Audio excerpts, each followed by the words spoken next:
ચલો બધાને સ્ક્રીન બતાવી છે? હા ચાલો સિમ્પલ એક વખત આવતીકાલે ટેસ્ટ છે શનિવારે, તમને બધાને ખબર છે. જે લોકોને ખ્યાલ ન હોય એ લોકો જાણ કરી દેજો. ક્લિયર? સિમ્પલ અત્યાર સુધી શું શીખા? તો બધાથી પહેલા આપણે OHA એટલે કે ઓપન હેન્ડસેટ એલિયન્સની હિસ્ટ્રી જોઈ આપણે. ક્લિયર? એ શું છે? ગ્રુપ ઓફ કંપનીઝ છે જે વિશ્વની ઘણી બધી મોટી મોટી એવી બ્રાન્ડ મોટોરોલા, ગૂગલ, સેમસંગ જેવી બધી કંપની મળીને એક એન્ડ્રોઈડ ટેકનોલોજી બનાવે છે. ક્લિયર? અથવા એન્ડ્રોઈડ મોબાઈલ સ્ટાન્ડર્ડ બનાવે છે. ત્યારબાદ તમને ખબર છે કે ગૂગલ છે એ OHAની અંડરમાં આવે છે. બધાથી પહેલાં એન્ડ્રોઈડનું વર્ઝન આપણે 2008ની અંદર જોવા મળ્યું, અને બધાથી પહેલાં એન્ડ્રોઈડનું SDK એટલે કે ટૂલ બનાવવા માટે 2007માં જોવા મળ્યું. એન્ડ્રોઈડ છે એ લિનક્સ બેઝ ઓપરેટિંગ સિસ્ટમ છે જેનો use camera, smartphone, tablet, smart TV, smart વોચની અંદર થાય છે. ક્લિયર? અને એન્ડ્રોઈડ ડેવલપ કોણે કર્યું છે? તો ઓપન હેન્ડસેટ એલિયાસ. આ બધું આપણે જોઈ લીધું છે. પ્લસ એન્ડ્રોઈડ શું કરવા પોપ્યુલર છે એના રીઝનો અહીંયા તમને લખેલા છે, એ પણ આપણે ડિસ્કશન કર્યું. એન્ડ્રોઈડના જુદા જુદા વર્ઝન છે, ટોટલ 11 સુધીના વર્ઝન છે. અને યાદ રાખવા જેવું હોય તો એન્ડ્રોઈડના બધા નામ આલ્ફાબેટ ઉપરથી પડેલા છે. ક્યાં સુધી? તો જસ્ટ A to N સુધી. એન થયું પછી એન્ડ્રોઈડ 11 આવી ગયું. કરેક્ટ? ચાલો સિમ્પલ એન્ડ્રોઈડના જુદા જુદા નામ આપેલા છે. એન્ડ્રોઈડ પોપ્યુલર શું કરવા છે? તો સિમ્પલ અહીંયા તમને જુદી જુદી કેટેગરીની એની અંદર એપ્લિકેશન અવેલેબલ છે એટલે પણ પોપ્યુલર છે. તમે જોઈ શકો કે બધી કેટેગરીની એપ્લિકેશન આવી જાય છે. અને અહીંયા એન્ડ્રોઈડના ફીચર્સ ટોટલ 10 ફીચર જોયા. એની અંદર શોર્ટ એન્ડ સ્વીટ યાદ રાખવું હોય તો યુઝર ઇન્ટરફેસ યુઝર ફ્રેન્ડલી છે, બ્યુટીફુલ છે, બધી કનેક્ટિવિટી સપોર્ટ કરે છે, બધા audio video animation file support કરે છે, SMS અને MMS સપોર્ટ કરે છે, બધા બ્રાઉઝર અને બધી વેબસાઇટ બનાવતી ટેકનોલોજીને સપોર્ટ કરે છે, મલ્ટી ટચ સપોર્ટ કરે છે, પ્લસ મલ્ટીટાસ્કિંગ એક સાથે તમે ઘણા બધા કામ કરી શકો છો. અને અંદર તમને જે આઇકોન આપેલા છે એને તમે તમારી રીતના કસ્ટમાઇઝ રીસાઇઝ કરી શકો છો. અને બધી લેંગ્વેજમાં મોટા ભાગની અવેલેબલ છે, Gujarati, English, Marathi, south Indian. ચાલો બધાથી પહેલાં એસટીકેની વાત કરીએ તો સિમ્પલ એસટીકેનું પૂરું નામ થાય છે સોફ્ટવેર ડેવલપમેન્ટ ટૂલ્સ. આને તમે એક પ્રકારની લાઇબ્રેરી કહી શકો, જે મિનિમમ એન્ડ્રોઈડ એપ્લિકેશન બનાવવા માટે રિક્વાયરમેન્ટ હોય એવી લાઇબ્રેરીને આપણે શું કહેશું? એસટીકે. અને આ એસટીકે છે એ દર 6 મહિને 3 મહિને અપડેટ થતી હોય અને ગૂગલવાળા નવા નવા વર્ઝન રિલીઝ કરતું હોય છે. તમને એન્ડ્રોઈડની વેબસાઇટ ઉપર આનું વર્ઝન મળી જાય. સિમ્પલ આ એસટીકેની મીન્સ કે લાઈફ સાયકલ હતી. પછી એન્ડ્રોઈડ ઇમ્યુલેટર એટલે કે શું? તો તમારે એક શબ્દ યાદ રાખવાનો કે તમારા કોમ્પ્યુટરમાં એક વર્ચ્યુઅલ એન્ડ્રોઈડ ફોન ખુલે ને એને શું કહેવાય? ઇમ્યુલેટર. જેની મદદથી તમે જે એન્ડ્રોઈડની અંદર પ્રોગ્રામ કરો છો એનું આઉટપુટ જોઈ શકો. એક્ઝામ્પલ તરીકે તમે ASP.NETની અંદર વિઝ્યુઅલ સ્ટુડિયોમાં તમે કોડિંગ લખો છો અને આઉટપુટ જોવા માટે બ્રાઉઝરમાં જાઓ છો. એવી જ રીતના એન્ડ્રોઈડની એપ્લિકેશન તમે ઇક્લિપ્સ અથવા એન્ડ્રોઈડ સ્ટુડિયોમાં બનાવશો અને આઉટપુટ જોવા માટે તમારે ઇમ્યુલેટરમાં જવું પડશે. હવે તમારે લોકોએ ઇક્લિપ્સ અથવા એન્ડ્રોઈડ તમારા કોમ્પ્યુટરમાં ઇન્સ્ટોલ કરવું હોય તો તમારે 3 વસ્તુની જરૂરિયાત પડે. કઈ કઈ વસ્તુ છે? તો સિમ્પલ તમારે કોમ્પ્યુટરની અંદર જાવા જેડીકે ફાઇલ ઇન્સ્ટોલ હોવી જોઈએ. એ પણ 5 પ્લસ કોઈ પણ વર્ઝન હોવું જોઈએ. કાં તો એન્ડ્રોઈડ સ્ટુડિયો કાં તો ઇક્લિપ્સ, બે મીન્સ કે તમારામાં ટૂલ્સ હોવા જોઈએ. આપણે લોકો ઇક્લિપ્સનો યુઝ કરશું. ક્લિયર? ચાલો પછી બધા આવતીકાલે વિડીયો મેં સેન્ડ કરેલો, અમુક લોકોએ જોયેલો હશે, અમુક લોકોએ નહીં જોયો હોય. એમ છતાં ઝડપથી આપણે એક વખત રિવિઝન કરી નાખીએ. ક્લિયર? તો હવે પછીની જે સ્લાઇડ છે એની અંદર તમે એન્ડ્રોઈડ એપ્લિકેશન કઈ રીતના બનાવવાની રહેશે.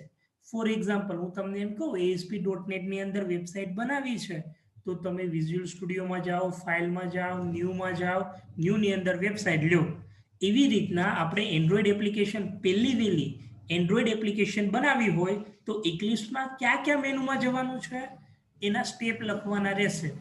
જો ઘણી વખત એક્ઝામમાં પૂછાયેલા છે એટલે. અને બીજી વસ્તુ કે એન્ડ્રોઈડ એપ્લિકેશન બનાવતી વખતે પહેલી વહેલી એપ્લિકેશન બનાવતી વખતે કેટલી બાબતો ધ્યાનમાં રાખવાની છે એ પણ ડિસ્કશન કરીએ. સિમ્પલ ઇક્લિપ્સનું GUI કંઈક આવું હશે. પહેલી વખત જ્યારે તમે ઇક્લિપ્સ ઓપન કરશો ત્યારે સિમ્પલ આવું તમને જોવા મળશે. અત્યારે તમને મે બી બ્લર બતાતું હશે પણ હું બોલીશ એટલે તમને આઈડિયા આવી જશે. બધાથી પહેલા ઇક્લિપ્સને ઓપન કરો, પછી ફાઇલમાં જાઓ, ફાઇલમાં જઈને ન્યૂમાં જાઓ, ન્યૂની અંદર અહીંયા અધરમાં જવાનું છે. આવતીકાલે તમે વિડીયો જોયેલો હશે, ક્લિયર?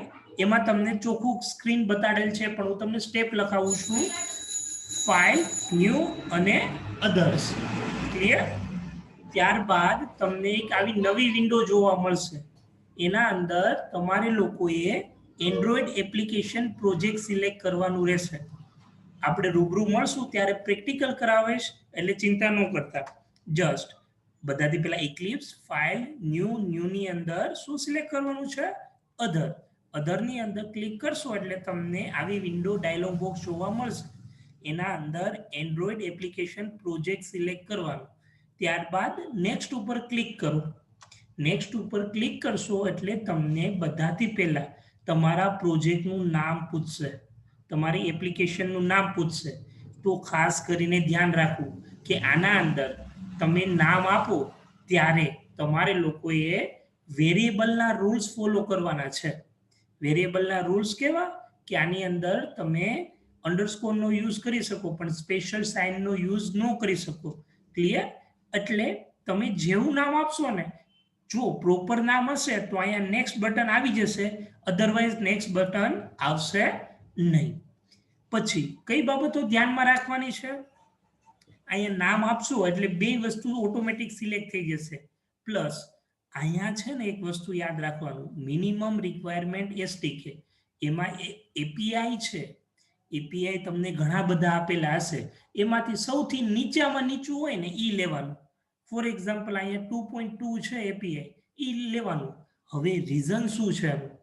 તો એક વસ્તુ યાદ રાખજો કે બધા આગળ લેટેસ્ટ મોબાઈલ ન હોય.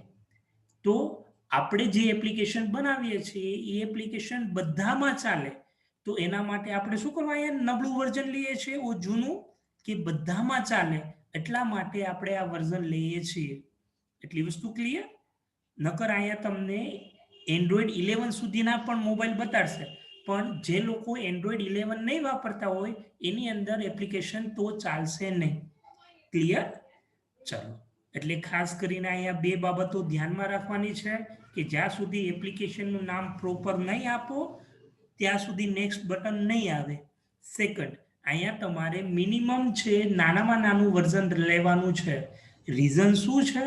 તો સિમ્પલ કે બધા મોબાઈલના અથવા બધા કસ્ટમરના મોબાઈલમાં ચાલે એટલા માટે આપણે ઓલ્ડ વર્ઝન લઈએ છીએ. ચલો, એટલામાં ડાઉટ છે કૈલાસ? Okay, done. ચાલો, ત્યારબાદ તમને અહીંયા તમારો એપ્લિકેશન ક્યાં સ્ટોર કરવી છે? તો અહીંથી બ્રાઉઝ બટન ઉપર ક્લિક કરશો એટલે તમને લોકેશન પૂછશે. જ્યાં તમારે સેવ કરવી હોય ત્યાં તમે સેવ કરી શકો. ત્યારબાદ તમારે નેક્સ્ટ આપવાનું રહેશે. નેક્સ્ટ આપ્યા બાદ તમને 3 મીન્સ કે અહીંયા ઓપ્શન જોવા મળે છે, ઇમેજ, ક્લિપ આર્ટ અને ટેક્સ્ટ.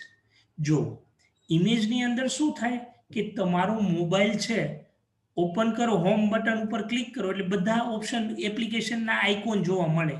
તો તમારે લોકોએ અહીંયા તમારી એપ્લિકેશનનો આઇકોન કેવો રાખવો છે એ સિલેક્ટ કરવાનો રહેશે. ક્લિયર? અને એની સાઇઝ પણ તમે અહીંયા સિલેક્ટ કરી શકો. જો તમારે આગળ આઇકોનનો લોગો ન હોય તો તમારે કોમ્પ્યુટરની અંદર ઘણા બધા આઇકોન આપેલા હશે, તો ક્લિપ આર્ટમાં જશો એટલે તમને બીજા આઇકોન જોવા મળશે. ત્યારબાદ ટેક્સ્ટ, કે તમે જે તમારી એપ્લિકેશનમાં લખો છો એની ટેક્સ્ટની સાઇઝ કેવી હોવી જોઈએ, ફોન્ટ કેવા હોવા જોઈએ. તો આ 3 ઓપ્શન ધ્યાન રાખજો. જ્યારે હું તમને પ્રેક્ટિકલ શીખડાવીશ ત્યારે પણ રિવાઇન્ડ કરીશ. પણ આ તો સ્ટેપની અંદર તમારે યાદ રાખવાનું છે. તો અત્યાર સુધી કેટલા સ્ટેપ જોયા? જો બધાથી પહેલા ઇક્લિપ્સને ઓપન કરો, ફાઇલમાં જાઓ, ન્યૂમાં જાઓ, ન્યૂની અંદર અધરમાં જવાનું છે. ક્લિયર? ત્યારબાદ એન્ડ્રોઈડ એપ્લિકેશન પ્રોજેક્ટ ઉપર સિલેક્ટ કરો. પછી તમારી એપ્લિકેશનનું નામ આપો અને અહીંયા એસટીકે છે એ લોમાં લો, નીચેમાં નીચી જે હોય એ સિલેક્ટ કરવાની છે. નેક્સ્ટ બટન ઉપર ક્લિક કરો. પછી તમારે જે જગ્યાએ પ્રોજેક્ટને સેવ કરવો હોય એ જગ્યાએ તમે બ્રાઉઝ બટનથી જે તે લોકેશન પાથ સિલેક્ટ કરીને સેવ કરી શકો. અહીંયા 3 છે કે તમારી એપ્લિકેશન જ્યારે તમારા મોબાઈલમાં ઇન્સ્ટોલ કરો ત્યારે એનો આઇકોન કેવો હશે એ બતાડે. પ્લસ જો તમારે આઇકોન ન હોય તો ક્લિપ આર્ટમાં ઘણા બધા ઇનબિલ્ટ લોગો હશે, એ લોગો રાખી શકો.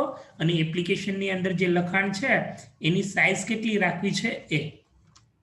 ચાલો, પછી ત્યારબાદ તમને પૂછશે 3 ઓપ્શન પૂછે, એમાંથી બ્લેન્ક એક્ટિવિટી. બ્લેન્ક એક્ટિવિટી એટલે શું કે એક તમને બ્લેન્ક પેજ જોવા મળશે. આપણે ASP.NET-માં છે વેબસાઇટ કોઈ પણ ક્રિએટ કરતા નવી વેબસાઇટ ત્યારે કઈ વેબસાઇટ લેશે એકતા? યાદ છે? ક્યારે? કઈ વેબસાઇટ લેતા આપણે? કઈ વેબસાઇટ લેતા? એમ્પ્ટી વેબસાઇટ લેતા? તો સિમ્પલ આ એમ્પ્ટી વેબસાઇટની જગ્યાએ આપણે શું લેવાનું છે અહીંયા? બ્લેન્ક કયો કે એમ્પ્ટી કયો બંને વસ્તુ સરખી. બ્લેન્ક એક્ટિવિટી લેવાની છે અને અહીંયા નેક્સ્ટ. પ્લસ અહીંયા બીજા 2 ઓપ્શન દીધા છે. આપણે ASP.NET ની અંદર માસ્ટર પેજ આવી ગયું. તો અહીંયા તમને રેડીમેડ ડિઝાઇનિંગ આપે છે, પણ આપણે હજી શરૂઆત કરીએ છીએ એટલે બ્લેન્ક એક્ટિવિટી સિલેક્ટ કરવાનું છે. નેક્સ્ટ બટન ઉપર ક્લિક કરો. ક્લિયર? નેક્સ્ટ બટન ઉપર ક્લિક કરશો એટલે લાસ્ટમાં ફિનિશ બટન આવી જશે. ફિનિશ બટન ઉપર ક્લિક કરશો એટલે તમારી એપ્લિકેશન બની જશે. ક્લિયર? ત્યારબાદ તમને કંઈક આવી સ્ક્રીન જોવા મળશે. જો સ્ક્રીન હોય, સ્ક્રીનશોટ હોય તો હું તમને બતાડું. જસ્ટ અત્યારે હાલ નથી, પણ તમને એક સ્ક્રીન જોવા મળશે.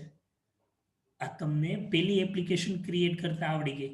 હવે આપણે પ્રોજેક્ટની અંદર બેઝિક ફાઇલ વિશે ડિસ્કશન કરીએ. એટલી ફાઇલ અને તમને એના યુઝ ખબર હશે તો જ તમે એન્ડ્રોઈડ એપ્લિકેશન બનાવી શકશો. ક્લિયર? તો સિમ્પલ. હમણાં હું તમને બીજી વસ્તુ તમને બતાડું છું કે કઈ રીતના હોય. જો કઈ ફાઇલ છે તો activity_main.xml. આ ફાઇલનો યુઝ શેના માટે થાય છે? ડિઝાઇનિંગ માટે. યાદ રાખજો, activity_main.xml શેના માટે થાય છે? ડિઝાઇન માટે. બીજી વસ્તુ એનો પાથ હમણાં છે ને, હમણાં એન્ડ્રોઈડ એપ્લિકેશન તમને ક્રિએટ આમ બતાડું સ્ક્રીનશોટ, એની અંદર ક્યાં પડેલી હશે આ ફાઇલ? તો રિસોર્સ નામના ફોલ્ડરની અંદર, લેઆઉટ નામનું ફોલ્ડર, એની અંદર આ ફાઇલ પડેલી હશે. ક્લિયર? હવે તમે ASP.NET ની અંદર ડિઝાઇનિંગ કરી નાખ્યું, કોડિંગ કરવા માટે ASP.cx ફાઇલમાં જાતા. તો આના અંદર કોડિંગ માટે કઈ ફાઇલ છે? main activity.java. કેના માટે યુઝ થાય છે? કોડિંગ માટે. યાદ રાખજો, ડિઝાઇનિંગ માટે XML ફાઇલ યુઝ થાય છે, કોડિંગ માટે .java ફાઇલ યુઝ થાય છે. ક્લિયર? પછી આપણે ASP.NET ની અંદર web.config ફાઇલ આવતી. આના અંદર કઈ ફાઇલ આવે છે? Android manifest.xml. આની અંદર શું, આ ફાઇલને શું કહેવાશે? તમારી એન્ડ્રોઈડ એપ્લિકેશનની કન્ફિગ્રેશન ફાઇલ. હવે વિચાર આવે કે આ ફાઇલની અંદર શું હશે? તો તમારી એપ્લિકેશનની બધી ડિટેલ હશે કે તમારી એપ્લિકેશન કેટલી સાઇઝ રોકે છે, કયા પાથમાં સ્ટોર થઈ છે, કયું વર્ઝન છે, એપ્લિકેશનની બધી ઇન્ફોર્મેશન આ ફાઇલની અંદર હશે. ક્લિયર? પછી ASP.NET ની અંદર તમારે લોકોએ ટૂલ બોક્સ આવતું. ટૂલ બોક્સની અંદરથી કૈલાસ તમે શું કરતા? હું સર ટૂલ બોક્સની અંદર તમે શું કરતા? ટૂલ બોક્સ માંથી બધા ઓલા લેતા, ચેક બોક્સ ને એ બધું. ચેક બોક્સ ને radio button, ready? Check box, radio button બધા કંટ્રોલ તમે લેતા. તો આના અંદર તમારે પેલેટ્સ, ટૂલ બોક્સનું નામ એને શું કરી નાખ્યું છે? પેલેટ. એટલે સિમ્પલી એના અંદર તમારે શું લેવાનું છે? બધા કંટ્રોલ. પછી તમે કોઈ પણ કંટ્રોલ લેશો, એના ઉપર ક્લિક કરશો તો શું ખુલશે? પ્રોપર્ટી બાર. એ પ્રોપર્ટી બારની અંદરથી તમે કોઈ પણ કંટ્રોલનો કલર છે, ટેક્સ્ટ છે, બોર્ડર છે, ફોર કલર છે, બેક કલર છે, એ બધી પ્રોપર્ટી સેટ કરી શકશો. ક્લિયર? ત્યારબાદ સિમ્પલ તમને કોઈ પૂછશે કે તમારી એન્ડ્રોઈડ એપ્લિકેશનનું એક્સટેન્શન શું હશે? APK. શું હશે? .apk. આ વસ્તુ પણ યાદ રાખવાની છે. જો અહીંયા 3 વસ્તુ યાદ રાખજો કે તમારી ડિઝાઇનિંગ ફાઇલનું એક્સટેન્શન શું હશે? .xml. કોડિંગ ફાઇલનું એક્સટેન્શન શું હશે? .java. તમારી એપ્લિકેશન ફાઇનલ બની જાય પછી એનું એક્સટેન્શન શું હશે? .apk. હવે વિચાર આવે કે APK નું પૂરું નામ શું થશે? તો APK નું પૂરું નામ થાય છે Android application package. Android application package. Clear? એક વખત શાંતિથી આખી સ્લાઇડ વાંચી જુઓ, કાંઈ ડાઉટ હોય તો પૂછી જુઓ. તમારા લોકોએ એન્ડ્રોઈડનું આઉટપુટ જોવું હોય તો હમણાં આપણે ડિસ્કશન કર્યું, શેમાં જવું પડશે? શેની જરૂર પડશે? અગાઉ જતું રહ્યું છે, કોઈને યાદ છે? એન્ડ્રોઈડ છે, તમે હાલો એપ્લિકેશનનું ડિઝાઇનિંગ કરી નાખ્યું મસ્ત એવું, તમારું કોડિંગ એ કરી નાખ્યું. ઓલામાં મોઝિલામાં એપ્લિકેશન હોય તો મોઝિલામાં જવાનું. તો નથી ખબર. ઇમ્યુલેટર કીધું તું? હા, ઇમ્યુલેટર. તો આઉટપુટ જોવા માટે ઇમ્યુલેટર માં જવું પડશે, એટલી વસ્તુ યાદ રાખજો. સિમ્પલ. અથવા ઇક્લિપ્સની અંદર તમારે એક વસ્તુ ક્રિએટ કરવી પડશે, એવીડી. એવીડીનું પૂરું નામ પણ એક્ઝામમાં ઘણી વખત પૂછાય છે. એવીડીનું પૂરું નામ થાય છે Android virtual device. Android virtual device. આ શું થાય કે તમે જે પ્રોગ્રામ એન્ડ્રોઈડ એપ્લિકેશન બનાવી છે એને તમારે રન કરવા માટે, આઉટપુટ જોવા માટે તમારે શું બનાવવું પડશે? એવીડી. ક્લિયર? અને એવીડી ક્રિએટ કરવાના પણ સ્ટેપ છે, એ હું તમને આવતીકાલે શીખડાવીશ. આવતીકાલે અથવા સોમવારે, જસ્ટ આવતીકાલે આ 30 સ્લાઇડ છે એમાંથી કોઈ પણ ટેસ્ટમાં ક્વેશ્ચન પૂછાઈ શકે. ચાલો, આમાં કોઈને ડાઉટ છે? નહીં. ખાસ કરીને યાદ રાખજો, આટલી ફાઇલ વિશે તમને ખ્યાલ હોય તો જ તમે એન્ડ્રોઈડ એપ્લિકેશનની શરૂઆત કરી શકશો. હજી ચિંતા કરતા નહીં, હું બીજી વખત રિવિઝન કરાવીશ અથવા જ્યારે પ્રેક્ટિકલ કરાવીશ ત્યારે પણ તમને આઈડિયા આવશે. ક્લિયર? આવતીકાલની ટેસ્ટ કમ્પલસરી બધાને દેવાની છે. આવતીકાલે લેક્ચરમાં રજા રહેશે. બોલો બોલો. પછી